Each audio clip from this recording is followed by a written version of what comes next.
Welcome in knowledge tree की में आप सभी का स्वागत है। तो देर न करते हुए हम जो लेकर आए हैं आपके लिए आज फिजिक्स हिस्ट्री के 20 क्वेश्चन जो आपके लिए बहुत है इम्पॉर्टेंट। तो देखते हैं पहला क्वेश्चन, हर्षवर्धन के समय कौन सा चीनी यात्री भारत आया? हर्षवर्धन के समय कौन सा चीनी यात्री भारत आया? तो इसका ऑप्शन है हमारे पास 4, फहियान, होवेनसांग, मेगास्थनीज, डेमोटस। तो इसका आंसर हो जाएगा option number B, Hiuen Tsang. Option number B इसका सही आंसर होगा, हुएनसांग। तो इसका नोट्स देख लेते हैं। नोट्स क्या कहता है? नोट्स कहता है हुएनसांग एक चीनी यात्री था। वो कहाँ का यात्री था भाई? तो वो चीनी यात्री था जो हर्ष के समय भारत आया। वो कब भारत आया? तो हर्ष के समय भारत आया, मतलब हर्षवर्धन के समय भारत आया। वो यहाँ गौतम बुद्ध की शिक्षाओं का अध्ययन करने के लिए आया था। वो क्यों आया था यहाँ भाई? तो गौतम बुद्ध के शिक्षाओं का अध्ययन करने के लिए आया था। उसने नालंदा विश्वविद्यालय में पहले छात्र फिर शिक्षक के रूप में कार्य किया। वह कौन सा कार्य किया भाई? तो वो नालंदा विश्वविद्यालय में पहला छात्र और शिक्षक के रूप में कार्य किया। तो इसी के साथ देर न करते हुए हम अपना अगला क्वेश्चन देखते हैं। अगला क्वेश्चन कहता है हर्षवर्धन को किस राजा ने हराया? हर्षवर्धन को भाई किस राजा ने हराया? तो पुलिकेशन दूसरा ने, नरसिंह वर्मन पहला ने, महेंद्र वर्मन या फिर विष्णुवर्धन। तो इसका आंसर हो जाएगा ऑप्शन नंबर ए, पुलिकेशन द्वितीय ने हर्षवर्धन को हराया था भाई। तो इसका नोट्स देख लेते हैं। नोट्स कहता है हर्षवर्धन ने समस्त उत्तर भारत जीत लिया। हर्षवर्धन ने कहा क्या जीत लिया था भाई? तो पूरा समस्त उत्तर भारत जीत लिया। इसके बाद उसने दक्षिण की ओर कूच किया जहां उसका चालुक्य सम्राट पुलिकेशन द्वितीय से युद्ध हुआ। और उत्तर भारत जीतने के बाद वह भाई कहाँ प्रस्थान कर गया? तो वह दक्षिण की ओर कूच किया जहाँ की कौन से सम्राट से उसका पाला पड़ा भाई? तो चालुक्य सम्राट और सम्राट के पुलिकेशन द्वितीय से युद्ध हुआ। किंतु हर्ष इस युद्ध में पराजित हो गया और उसकी हाथी सेना का बहुत नुकसान हुआ। और उसकी कौन सी सेना का नुकसान हुआ था? तो उसका हाथी सेना का नुकसान हुआ था। तो इसी के साथ हम अपना अगला क्वेश्चन देखते हैं। अगला क्वेश्चन कहता है हर्षवर्धन के समय चीन का सम्राट कौन था? हर्षवर्धन के समय चीन का सम्राट कौन था? तो इसके लिए ऑप्शन है हमारे पास 4, तेजोंग या फिर ऑप्शन बी बू जेतियान या ऑप्शन सी रुईजोंग या फिर ऑप्शन डी गुआनजोंग। तो इसका आंसर होगा ऑप्शन ए, तेजोंग। तो नोट्स देखते हैं। नोट्स कहता है हर्षवर्धन के समय चीन का सम्राट तेजोंग था। हर्षवर्धन ने 1661 ईस्वी में तेजोंग के दरबार में एक दूत भेजा था। क्या भेजा था भाई? तो एक दूत भेजा था। कब भेजा था हर्षवर्धन के दरबार में दूत? तो 1641 ईस्वी में भेजा था। तो इसी के साथ अगला क्वेश्चन कहता है हर्षवर्धन के समय कन्नौज सभा किस मत के प्रचार के लिए हुई थी? हर्षवर्धन के समय कन्नौज सभा किस मत के प्रचार के लिए हुई थी? तो इसका ऑप्शन है हमारे पास 4, महायान, हीनयान, थारवेद या फिर जैन। तो इसका आंसर होगा महायान। तो इसका नोट्स देख लेते हैं। नोट्स क्या कहता है? नोट्स कहता है हर्षवर्धन बौद्ध धर्म के महायान मतानुयायी था। कौन था भाई? तो हर्षवर्धन बौद्ध धर्म का महायान मतानुयायी था। हर्षवर्धन के समय 643 ईस्वी में कन्नौज में सभा हुई थी। कहाँ सभा हुआ था भाई? तो कन्नौज में सभा हुआ था जिसका उद्देश्य महायान का प्रचार करना था। जिसका उद्देश्य क्या था भाई? तो महायान का प्रचार करना था। हालांकि हर्षवर्धन एक सैन्य सम्राट था। क्या था भाई? तो एक सैन्य सम्राट था और वो हिंदू, जैन और बौद्ध सभी धर्म का आदर करता था और वो सभी धर्मों का आदर करने वाला राजा था। तो इसी के साथ अगला क्वेश्चन देखते हैं। नागनाद की रचना किसने की? नागनाद की रचना किसने की? तो किसने की भाई? हर्षवर्धन ने की थी। या फिर वेन सांग ने की थी, या कालिदास ने किया था, या फिर भैरवी ने की थी? तो हर्षवर्धन ने किया था। नागनाद की रचना हर्षवर्धन ने किया था। नोट्स देखते हैं। नागनाद नामक प्रसिद्ध पुस्तक की रचना हर्षवर्धन ने की। नागनाद नामक पुस्तक की रचना किसने की? तो हर्षवर्धन ने की। हर्षवर्धन वर्धन वंश का राजा था। हर्षवर्धन कौन सा वंश का राजा था? तो वर्धन वंश का राजा था, जिसने 606 ईस्वी से 647 ईस्वी तक राज्य किया। हर्ष स्वयं एक विद्वान व्यक्ति था और नागनाद बौद्ध धर्म में काफ़ी प्रसिद्ध है। और उसका किताब जो नागनाद की पुस्तक लिखा था वो कौन से धर्म में प्रसिद्ध है भाई? तो बौद्ध धर्म में काफ़ी प्रसिद्ध है। तो इसी के साथ अगला क्वेश्चन देखते हैं। आयहोल अभिलेख किसने लिखा? आयहोल अभिलेख किसने लिखा? रवि कृति ने लिखा, फहियान ने लिखा, हुएनसांग ने लिखा, हरिपेशन ने लिखा? तो किसने लिखा भाई? रवि कृति ने लिखा। नोट्स देखते हैं। नोट्स का था आलहोल अभिलेख बतापी के राजा पुलिकेशन द्वितीय ने बनवाया। किसने बनवाया भाई? तो बतापी के राजा पुलिकेशन द्वितीय ने बनवाया। वह जैन मतानुयायी था। वह कौन था भाई? तो जैन मतानुयायी था। उसने 610 ईस्वी से 642 ईस्वी तक राज्य किया। उसने कब से कब तक राज्य किया? तो 610 ईस्वी से 642 ईस्वी तक राज्य किया। इस अभिलेख को रवि कृति ने लिखा। किसने लिखा? तो रवि कृति ने लिखा। यह संस्कृत भाषा में था। कौन सी भाषा में था? संस्कृत भाषा में था, जिसमें कन्नड़ भाषा भी था। उसमें कालिदास और भैरवी का जिक्र है। इसी में क्या किनका जिक्र है? तो कालिदास और भैरवी का जिक्र है। तो इसी के साथ हम अगला क्वेश्चन देखते हैं। अगला क्वेश्चन कहता है चालुक्य वंश की स्थापना किसने की? चालुक्य वंश की स्थापना किसने की? तो इसका ऑप्शन है पुलिकेशन द्वितीय, पुलिकेशन प्रथम, या फिर विष्णुवर्धन, या फिर कीर्तिवर्धन। तो इसका आंसर होगा पुलिकेशन प्रथम में चालुक्य वंश की स्थापना किए थे। तो नोट्स देखते हैं। बतापी के चालुक्य वंश की स्थापना पुलिकेशन प्रथम ने की और बतापी आधुनिक बादामी को अपनी राजधानी बनाया। तो इसी के साथ अगला क्वेश्चन, किस पल्लव राजा ने पुलिकेशन द्वितीय को हराकर बतापी पर अधिकार कर लिया? किस पल्लव राजा ने पुलिकेशन द्वितीय को हराकर बतापी पर अधिकार कर लिया? तो भाई इसका ऑप्शन है हमारे पास 4। ऑप्शन 4 के में देखते हैं कौन कौन सा ऑप्शन है। तो ऑप्शन पहला कहता है नरसिंह वर्मन प्रथम, महेंद्र वर्मन प्रथम, महेंद्र वर्मन द्वितीय, कीर्तिवर्मन। तो इसका आंसर होगा नरसिंह वर्मन प्रथम ने। तो नोट्स देखते हैं। नरसिंह वर्मन पल्लव वंशी राजा था। कौन सा वंश का राजा था भाई? तो पल्लव वंशी राजा था। उन्होंने पुलिकेशन द्वितीय को हराया और बादामी पर अधिकार कर लिया। और उन्होंने क्या किया भाई? बादामी पर अधिकार कर लिया तथा राजधानी को 13 वर्षों तक अपने अधिकार में रखा। कितने वर्षों तक अपने अधिकार में रखा था? तो 13 वर्षों तक अपने अधिकार में रखा था। तो इसी के साथ अगला क्वेश्चन है, किस चालुक्य राजा ने बेंगी में राजधानी बनाई? किस चालुक्य राजा ने बेंगी में राजधानी बनाई? तो ऑप्शन है हमारे पास 4, विष्णुवर्धन, पुलिकेशन द्वितीय, पुलिकेशन प्रथम, या फिर यशोवर्मन। तो इसका आंसर हो जाएगा विष्णुवर्धन। तो नोट्स देख लेते हैं। विष्णुवर्धन पुलिकेशन द्वितीय का पुत्र था। कौन था भाई विष्णुवर्धन? तो पुलिकेशन द्वितीय को पुत्र था। उसने अपनी राजधानी बेंगी में बनाई। उसने कहाँ अपनी राजधानी बनाई भाई? तो बेंगी में बनाई। ऐतिहासिक तथ्यों के अनुसार पुलिकेशन द्वितीय को पल्लव वंशी राजा नरसिंह वर्मन ने हराया और उसकी राजधानी पर अधिकार कर लिया।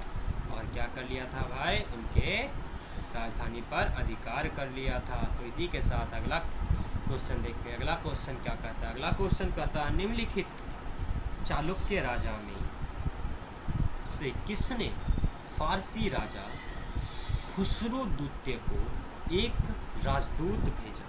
निम्नलिखित चालुक्य राजा में से किसने फारसी राजा खुसरो द्वितीय को एक राजदूत भेजा? तो इसका ऑप्शन है हमारे पास 4, पुलिकेशन प्रथम, पुलिकेशन द्वितीय, कृतिवर्मन प्रथम या फिर विष्णुवर्धन। तो इसका आंसर होगा पुलिकेशन द्वितीय ने भेजा था।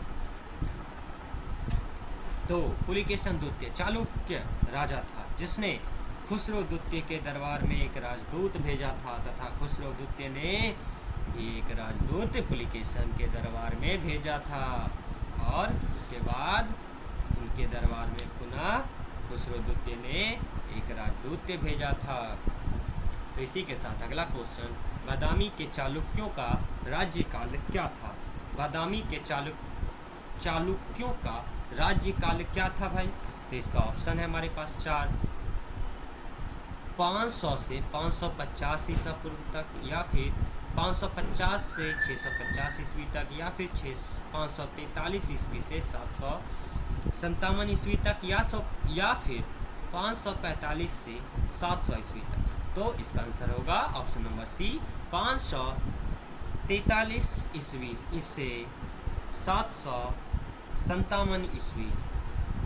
तो नोट्स देख लेते हैं। बादामी के चालुक्य कर्नाटक में राज्य करते थे। कहाँ राज्य करते थे भाई?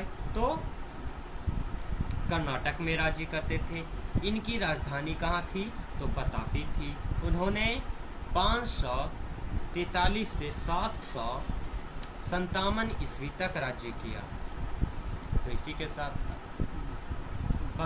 महाबलीपुरम के शोर मंदिर का निर्माण किसने कराया? महाबलीपुरम के शोर मंदिर का निर्माण किसने कराया? तो ऑप्शन है 4, नरसिंह वर्मन द्वितीय, नंदी वर्मन द्वितीय, अपराजिता या फिर महेंद्र वर्मन प्रथम। तो इसका आंसर होगा नरसिंह वर्मन द्वितीय। नरसिंह वर्मन द्वितीय महाबलीपुरम के शोर मंदिर का निर्माण किसने कराया? तो नरसिंह वर्मन द्वितीय ने कराया था। तो नोट्स देख लेते हैं। नोट्स क्या कहता है? महाबलीपुरम के शोर मंदिर का निर्माण नरसिंह वर्मन द्वितीय ने कराया। नरसिंह वर्मन द्वितीय पल्लव वंश का राजा था जिसने पुलिकेशन द्वितीय को हराया था। जिसने पुलिकेशन द्वितीय को हराया था। तो भाई चलते हैं अगला क्वेश्चन। कांची का प्रसिद्ध बैकुंठ पेरुमल मंदिर किसने बनवाया? कांची का प्रसिद्ध बैकुंठ पेरुमल मंदिर किसने बनवाया? तो इसका ऑप्शन है 4, नंदी वर्मन द्वितीय, अपराजिता, महेंद्र वर्मन द्वितीय, विक्रमादित्य द्वितीय। तो इसका आंसर होगा महेंद्र वर्मन द्वितीय। तो नोट्स देख लेते हैं। नोट्स कहता है बैकुंठ पेरुमल का मंदिर कराची में है। कहाँ है? कराची में है। इसका निर्माण महेंद्र वर्मन द्वितीय ने कराया। किसने कराया भाई? तो इसका निर्माण महेंद्र वर्मन द्वितीय ने कराया। यह भगवान विष्णु को समर्पित है। यह किनको समर्पित है? तो यह भगवान विष्णु को समर्पित है। इसमें 1000 स्तंभों पर टिका हुआ एक हॉल है। इसमें क्या है भाई? तो 1000 स्तंभों पर टिका हुआ एक हॉल है। तो इसी के साथ अगला क्वेश्चन कहता है किरातार्जुनीय की रचना किसने की? किरातार्जुनीय की रचना किसने की? तो नोट्स है। इसके ऑप्शन है 4, भैरवी, कालिदास, कलहन, ब्राह्मणिहिर। तो इसका आंसर होगा भैरवी। तो नोट्स देख लेते हैं। नोट्स कहता है किरातार्जुनीय एक प्रसिद्ध संस्कृत नाटक है। क्या है भाई? तो एक प्रसिद्ध संस्कृत नाटक है। किरातार्जुनीय की रचना 7वीं सदी में भैरवी ने की। इसकी रचना कौन सी सदी में हुई और किसने की? तो इसकी रचना 7वीं सदी में हुई थी और भैरवी ने की थी। तो इसी के साथ अगला क्वेश्चन है दक्ष कुमार चरित्रम की रचना किसने की? दक्ष कुमार चरित्रम की रचना किसने की? तो ऑप्शन है हमारे पास 4, दंडीन, भैरवी, कालिदास, इनमें से कोई नहीं। तो इसका आंसर होगा दंडीन। तो तो अभी तक जिन्होंने भी आप हमारे चैनल नॉलेज ट्रिकी को सब्सक्राइब नहीं किया है वो जल्दी से चैनल को सब्सक्राइब करें। और यहाँ तक वीडियो देख रहे हैं तो अगर वीडियो अच्छा लगे तो हमारे वीडियो को शेयर करें, हमारे चैनल को सब्सक्राइब करें, वीडियो को लाइक करें और इसके PDF पाने के लिए हमारे टेलीग्राम को फॉलो करें नॉलेज ट्रिकी, या फिर हमारे डिस्क्रिप्शन बॉक्स में टेलीग्राम का लिंक आपको मिल जाएगा। और हमारे पिछले वीडियो भी जाकर हमारे देखें, वो हमारे प्लेलिस्ट में हिस्ट्री के सारे वीडियोस आपको मिल जाएंगे, सारे हिस्ट्री के क्वेश्चंस वहाँ पे आपको पढ़े मिलेंगे। तो इसी के साथ नोट्स इसका तो नोट्स कुछ नहीं उतना खास है नहीं। दक्ष कुमार चरित्र की रचना दंडिनी ने की, वो तो सबको पता है। तो इसी के साथ अगला क्वेश्चन देखते हैं। निम्नलिखित पल्लव राजा में से किसने प्रसिद्ध नाटक मतविलास प्रहसन लिखा था? निम्नलिखित पल्लव राजा में से किसने प्रसिद्ध नाटक मतविलास प्रहसन लिखा था? तो इसका ऑप्शन है हमारे पास 4, महेंद्र वर्मन प्रथम, महेंद्र वर्मन द्वितीय, नरसिंह वर्मन द्वितीय, पुलिकेशन द्वितीय। तो इसका आंसर होगा महेंद्र वर्मन प्रथम। तो नोट्स देख लेते हैं। मतविलास प्रहसन एक प्राचीन संस्कृत एकांकी नाटक है। इसकी रचना प्रसिद्ध पल्लव राजा महेंद्र वर्मन प्रथम ने की। तो इसी के साथ अगला क्वेश्चन, दक्ष कुमार चरित्रम की रचना किसने की और रचयिता किसके दरबारी कवि थे? तो इसका आंसर है दंडिनी नंदी वर्मन द्वितीय, या फिर भैरवी नंदी वर्मन द्वितीय, या फिर अपर दंडी वर्मन प्रथम, या फिर भैरवी नरसिंह वर्मन प्रथम। तो इसका आंसर होगा दंडी नंदी वर्मन द्वितीय। इसके रचना करने वाले दंडीन थे और वो किनके दरबारी थे? तो नंदी वर्मन द्वितीय के दरबारी थे। तो इसी के साथ इसका नोट्स देखते हैं। नोट्स क्या कहता है? नोट्स कहता है दक्ष कुमार चरित्रम की रचना दंडी वर्मन ने की, जो नंदी वर्मन द्वितीय के दरबारी कवि थे। भांडवी और दंडीन क्रमशः कीर्तिनुजियाम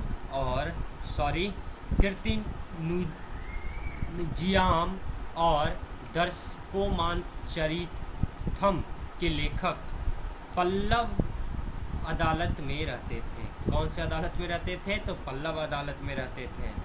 तो इसी के साथ अगला क्वेश्चन कहता है, पल्लव राजा महेंद्र वर्मन द्वितीय को किसने हराया? पल्लव राजा महेंद्र वर्मन द्वितीय को किसने हराया?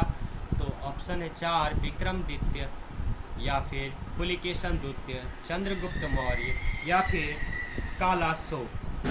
तो इसका आंसर होगा पुलिकेशन द्वितीय। पुलिकेशन द्वितीय ने महेंद्र वर्मन द्वितीय को हराया था। नोट्स है, पल्लव वंशी राजा महेंद्र वर्मन द्वितीय को पुलिकेशन द्वितीय ने हराया। पल्लव वंश चालुक्य राजाओं के दक्षिण में एक ब्राह्मण साम्राज्य था। महेंद्र वर्मन द्वितीय के पुत्र नरसिंह वर्मन द्वितीय ने पुलिकेशन द्वितीय को हराया और इस युद्ध में पुलिकेशन द्वितीय की मृत्यु हो गई। तो इसी के साथ अगला क्वेश्चन देखते हैं। अगला क्वेश्चन कहता है, कालिदास का नाम किस अभिलेख में है? कालिदास का नाम किस अभिलेख में है? तो इसका ऑप्शन है हमारे पास 4, इलाहाबाद स्तंभ अभिलेख, या फिर ऑप्शन बी आयहोल अभिलेख, या फिर जूनागढ़ अभिलेख, या फिर हनुम कोंडा अभिलेख। तो इसका आंसर होगा ऑप्शन नंबर बी, आयहोल अभिलेख। आयहोल अभिलेख इसका सही आंसर है। तो इसका नोट्स देख लेते हैं। आयहोल अभिलेख बतापी के राजा पुलिकेशन द्वितीय ने बनाया। इसको किसने बनाया भाई? तो आयहोल अभिलेखन बतापी के राजा पुलिकेशन द्वितीय ने बनाया। वह जैन मतानुयायी था। उसने 610 ईस्वी से 642 ईस्वी तक राज्य किया। वह कब से कब तक राज्य किया भाई? तो 610 ईस्वी से 642 ईस्वी तक राज्य किया। इस अभिलेख को रवि कृति ने लिखा। इस अभिलेख को किसने लिखा भाई? तो रवि कृति ने लिखा। यह संस्कृत भाषा में था। यह कौन सी भाषा में लिखा गया था भाई? तो संस्कृत भाषा में लिखा गया था, जिसमें कन्नड़ भाषा भी था, जिसमें कि कन्नड़ भाषा भी था। इसमें कालिदास और भैरवी का भी जिक्र है, जिसमें कि कालिदास और भैरवी का जिक्र है। तो इसी के साथ हम अगला क्वेश्चन देखते हैं। अगला क्वेश्चन कहता है, निम्नलिखित में से कौन सी मुद्रा गौतम बुद्ध द्वारा प्रथम धर्मोपदेश में दर्शाया गया भाव है? निम्नलिखित में से कौन सी मुद्रा गौतम बुद्ध द्वारा प्रथम धर्मोपदेश में दर्शाया गया भाव है? तो इसका ऑप्शन है हमारे पास 4, अभय मुद्रा, त्याग मुद्रा, ध्यान मुद्रा या फिर धर्म चक्र मुद्रा। तो इसका आंसर है धर्म चक्र मुद्रा। तो नोट्स देखते हैं, नोट्स क्या कहता है। गौतम बुद्ध ने अपना प्रथम उपदेश सरनाथ में दिया। कहाँ दिया भाई? तो सरनाथ में दिया, जिसे धर्म चक्र प्रवर्तन कहते हैं, जिसको कि धर्म चक्र प्रवर्तन कहते हैं। इसमें धर्म चक्र मुद्रा में गौतम बुद्ध ने अपना ज्ञान दिया, जिसमें कि धर्म चक्र मुद्रा में गौतम बुद्ध ने अपना ज्ञान दिया। तो इसी के साथ हम आपसे विदा लेते हैं। तो जिन्होंने भी अभी चैनल को सब्सक्राइब नहीं किया, वो जल्दी से चैनल को सब्सक्राइब करें और इसका PDF पाने के लिए हमारे टेलीग्राम चैनल को फॉलो करें।